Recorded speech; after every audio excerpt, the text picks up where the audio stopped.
You think you know the Dahomey Amazons? Fierce warriors, fearless fighters. But what if I told you they were also economic masterminds, nation builders who turned military might into a blueprint for empire?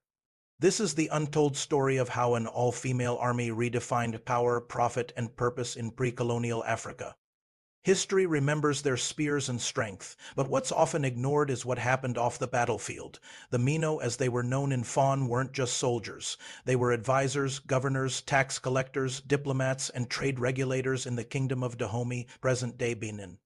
They negotiated with foreign merchants, they oversaw markets and controlled the kingdom's wealth, and they enforced internal stability not just with weapons, but with strategy. Let's be clear, Dahomey wasn't just a military state, it was an economic machine, and the Amazons ran key parts of it. They managed trade in palm oil, textiles, and even diplomacy with Europeans.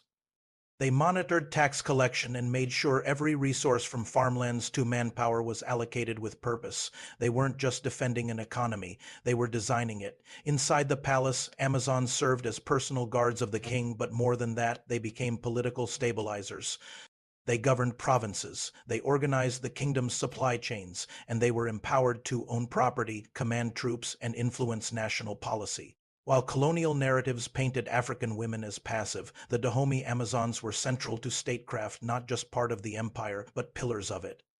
In the late 1800s, their dominance faded during France's brutal conquest of Dahomey. Colonial records silenced them. Their economic genius was buried beneath fear-based portrayals of angry black women with machetes. But today their legacy survives in Benin, celebrated not just for war but for their wisdom, leadership, and institution building.